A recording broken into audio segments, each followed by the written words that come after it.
Bueno, buenas tardes. Vamos a hablar un poquitito de lo que vamos a ver este año. Ustedes ya tienen que tener bien en claro lo que es ley de Ohm, así que considero que eso ya está sabido. Así que hoy vamos a empezar a caminar un poquito más adelante y vamos a ver la primera ley de Kirchhoff.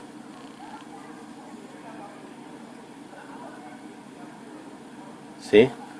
Bueno, la primera ley de Kirchhoff habla sobre las corrientes que confluyen en un nodo. Primero vamos a definir qué es un nodo. Por ejemplo, si tenemos dos resistencias unidas, aquí tenemos un nodo. ¿Cómo definimos un nodo? Bueno, podríamos decir que un nodo es un lugar en el circuito donde nosotros podemos medir. Si pusiésemos un voltímetro, por ejemplo, aquí a tierra, ¿sí?, mediríamos la misma tensión en cualquiera de las partes de ese lugar que denominamos nodo. Es decir, si acá midiéramos 9 volts, bueno, en cualquiera de los extremos de las dos resistencias estaríamos midiendo 9 volts porque estaríamos hablando de un nodo. Podría darse el caso de que tuviésemos tres resistencias, como en este caso, ¿sí?, donde también podemos decir que esto es un nodo, ¿sí?, donde confluyen tres corrientes distintas, ¿sí?, y si nosotros tuviésemos la posibilidad de medir con el voltímetro, como dijimos, cualquier parte del circuito que contenga esta zona, la podríamos llamar un nodo, ¿sí? ¿Qué pasa si hay más? Y bueno, podría darse el caso siguiente, por ejemplo, aquí, una aquí, una aquí, una aquí y una aquí. Bueno, acá tenemos otro ejemplo de un nodo, fenómeno. Acá confluyen todas las corrientes en este punto, ¿sí? Fíjense, cualquiera de las partes que pudiéramos medir serían partes de este nodo. ¿Cómo serán las corrientes? Bueno, eso lo vamos a ver, pero lo que tiene que quedar claro que es lo que es un nodo. Por ejemplo, otro ejemplo, a ver, cuando hicimos ley de Ohm, se nos podía presentar esto, miren, por ejemplo.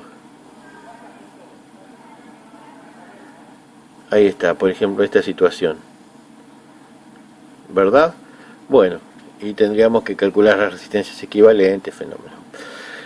Vamos a definir este nodo.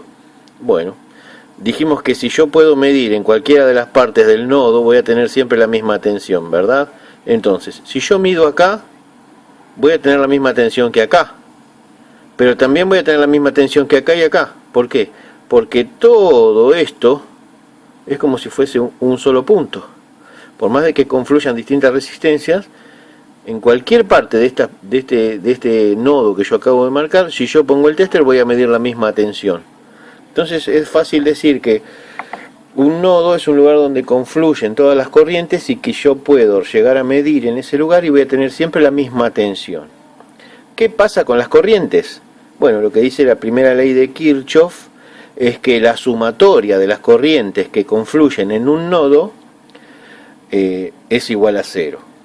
¿Qué quiere decir esto? Vamos al primer caso. Aquí la corriente que pasa es la misma por las dos. Pero aquí, en este caso, por ejemplo, si tuviésemos una corriente en este sentido y una en este sentido, aquí tendríamos una corriente en este sentido. Supongamos que tenemos 1 ampere acá y acá tenemos 2 amperes. Acá no hay otra lógica que van a salir 3 amperes. 2 amperes entran por acá, 1 ampere entra por acá, van a salir 3 amperes. Si nosotros sumamos todas las corrientes, hacemos una sumatoria de todas las corrientes, lo que podemos hacer para entender esto de que la sumatoria de las corrientes es igual a 0, podríamos decir que si esta fuera I1 y esta fuera I2 y esta fuera I3, podríamos decir que I1 más I2 más I2 es igual a I3, ¿sí? Lo que decía Kirchhoff, y que podemos comprobar en esta ecuación es que la sumatoria de las corrientes en un nodo es igual a 0. ¿Y la sumatoria qué es? La suma de cada una de las corrientes con el signo que corresponde, ¿sí? Entonces, lo que podríamos decir acá que I1 más I2, que van en el mismo sentido hacia el nodo, menos I3, que va en el sentido contrario. Esta corriente entra, esta corriente entra, esta corriente sale. I1 entra, I2 entra, I3 sale. Es igual a 0. Y si lo reemplazamos, I1 es 1 ampere, más I2, 2 ampere, menos I3, que es 3 ampere, 2 más 1, 3, menos 3 es igual a 0. En función de esta primera ley de Kirchhoff, vamos a aprender a hacer diferentes cálculos para poder calcular las corrientes en los nodos. Hasta aquí entonces el primer video.